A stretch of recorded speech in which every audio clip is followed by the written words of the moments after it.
One take, one take, one take, one take, Tuesday! Hello everyone, welcome back to another One Take Tuesday. Now before we get into this game, it looks crazy, because it is. It's me and Nagi on a team versus Jamie and Wes. Now who are Jamie and Wes, you might ask? Well, ladies and gentlemen, they are two people from my live stream by the name of TheJam14 numbers and the Twisted52 numbers. They both have numbers, both of which will be relevant and will also be in the title of this video, but I cannot recall them, because I'm a bad person. This, unfortunately, is going to be a little bit of a laggy playback, just because Gubs recorded it for me, but then it wouldn't open in Vegas, so I had to basically use Camtasia to record a Windows Media. You don't want to know about it, it's horrible, but it will suffice. It will suffice. It will be the surface nature of this video. Anyway, let's get into it, because double battles are crazy, they're weird, and they're pretty hard to narrate. So, Nagi and I lead off with Deoxys and Mega Garchomp. Our opponents lead with a Mega Charizard X as well as a Prankster Meowstic, which can be a real pain, and it is going to be a real pain, because it's going to be a dual screener with a Light Clay, I assume, and it's going to set up the Reflect on the first turn, which sucks for me, because obviously my Garchomp is mainly physical. However, Nagi's Deoxys, not troubled one bit. Look at that Psycho boost. Haven't actually seen that animation until right now in this generation, and it looks freaking great. It looks tight. I like it a lot, and it's exploding with purple. All of the purple. Now, I can't go for Earthquake, clearly, because Deoxys would be smashed by it, so I'm going to have to go for the Stone Edge, which is my best bet if I don't want to lock myself into Outrage. Would be really bad, because it turns out that they're running an Azumarill. So we're going to have to do a couple of switches here.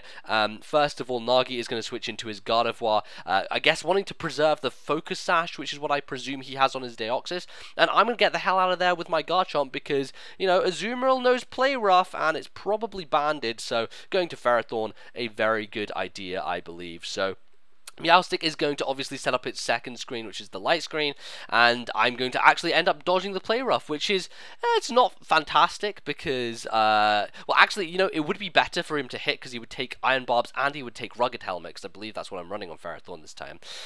But unfortunately, it doesn't, and such is the case. Metagross comes in instead of Azumarill, because it's locked into Play Rough, and it doesn't want to be doing anything against my Ferrothorn. Plus, Gardevoir could probably do a heavy number to it, so it's going to switch out, and Crobat comes in as well. I guess Meowstic is going to leave the field just because it's done its thing with setting up of the screens, and that's going to be that. But Nagi is running a Pixelate Gardevoir with Hyper Voice, which I believe is something you can only get through Pokebank, and it's really cool. I think it's something that can work pretty well, but unfortunately, because our opponents have the screens up, it's going to be a little bit harder for us to do that. I believe I managed to set up the Stealth Rocks, you know, on that kind of switching turn, and then Nagi with a Psychic on Crobat. Holy shit, even through the light screen, it's a one-hit KO. Mega Gardevoir has high special attack, but what it doesn't have is good defense stat. Unfortunately, Metagross's Meteor Mash shall smash that Dark Lady out the sky. Her funeral dress she'll unfortunately go to waste as she kind of dies in it. Oh, the irony of dying in a funeral dress. Can you imagine? That would be a horrible thing. So let's not think about it. Let's think about lovely things like the fact that this Thundurus is going to be able to do a great deal of damage with some Thunderbolts. At least that's what we were hoping, but of course it still have the light screen up, so it's not going to do the desired amount, especially seeing as Mega Heracross, by the way, has super high special defense, can live all these hits, and is going to set up a substitute in our face, so not good at all. Kind of sucks a huge amount. I'm going to go for the Power Whip on the substitute to try and get rid of it. The Metagross ends up, I think, missing the Meteor Mash is what it went for.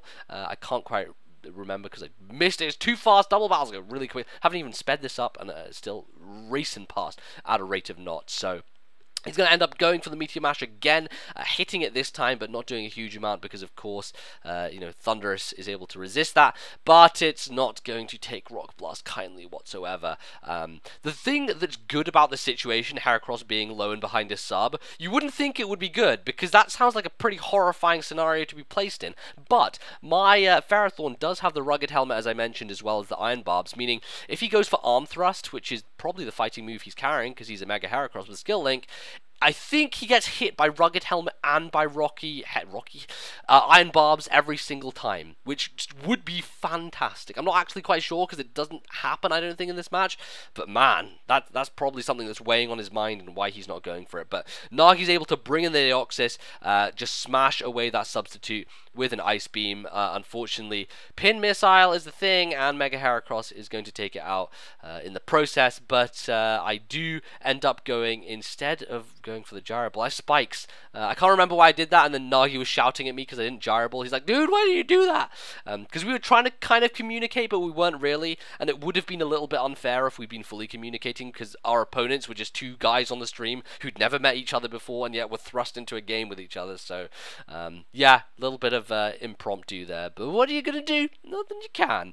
I'm going to stay in here because there's nothing better for my Ferrothorn to do. I resist the hits from Metagross. I can take on the Heracross because of the arm thrust potential of him doing damage to himself and ending up finishing himself off, and also, you know, kind of stalling for time here, really, because basically we're at a point where the Light Screen and Reflector wearing off unless he brings back in that Meowstic, which would mean either sacrificing his Heracross or letting his Metagross switch. We'd be in a good situation. But instead of going for the arm thrust, he makes a much smarter play, which is to go for the Pin Missile, which in fact is not going to count as a contact move, meaning that he doesn't take any damage from the Iron Barbs or the Rugged Helmet. The Rocky Helmet. What is it? It's Rocky Helmet. Rugged Helmet. I can't remember what the translation is, which is the Japanese one and which is the English.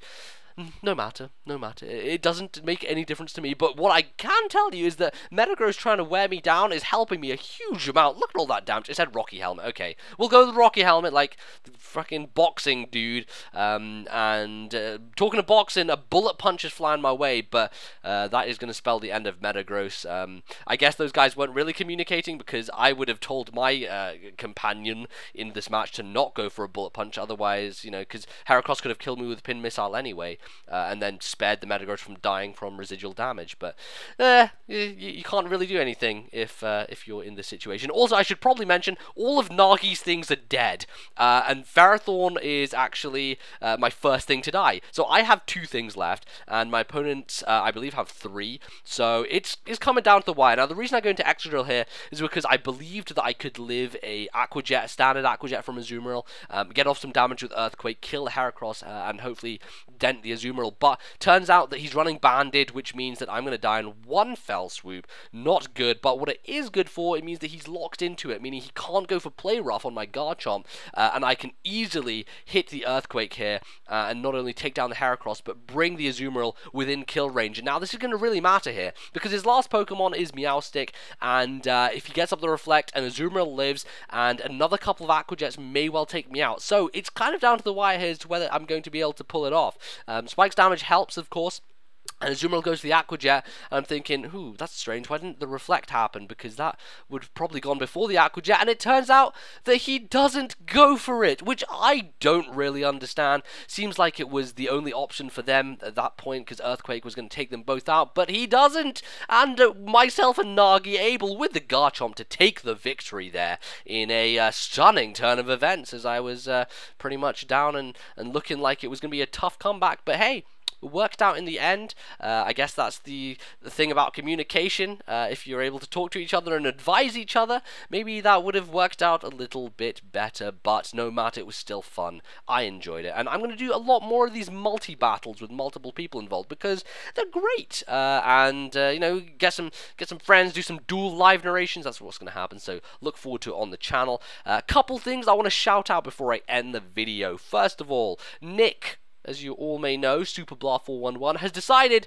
to start his channel over again. You know, he had some issues with the machinimas, so he is just starting brand new with a new channel. It is SuperBlah with 2 U's. Yes, that's stupid, but you can blame him. It's his choice, and I'll leave the link to that in the description. So if you were previously subscribed to Nick and you didn't know that he changed channels, he has changed channels, so go and resubscribe and enjoy, and we will obviously be doing more Challenge Cup and stuff in the future. Also, another thing, which if you've watched the end of this video, you'll probably be happy that you did, because you may be in with a chance of getting something for free. I have a bag on, which is an Adamant Dragon Dragon Dance bag on, and it has 5 perfect IVs, and I'm going to give it away on Twitter. Now, if you want to be in with a chance of getting this bag on as a giveaway, all you need to do is follow me on Twitter. My Twitter handle is in the description, and tweet at me and give me some reasons why you would like the bag on, and then give a hashtag. Let's think. We need to think of a hashtag real quick. This is a One Take Tuesday, so I can't edit any of this out. All right. How about hashtag... Oh, hashtag Zedaway. Zedway. Let's say Zedway. That works because it's more fluid instead of a giveaway. Zedway. Zedway. Hashtag Zedway. Tweet at me, and I will choose someone to give the bag on to, and that'll be fun. So yep, make sure you follow me on Twitter. Tweet at me hashtag Zedway and some reasons and some good stuff, and you may well win one of these guys. I'll probably be doing more of this in the future because I have some spare stuff that I don't really need, and I know lots of people are on the lookout for some Pokemon. So that's gonna be the end of the video. It's gonna be another One Take Tuesday in the bag, and I will see you guys in the next one. Of course, leave a like if you enjoyed. I forgot to mention that. It's always helpful. Like to do that. It's always a good plug to get in, just in case people forget, because they do sometimes. Anyway, let's close this out, shall we? See you guys next time. Goodbye.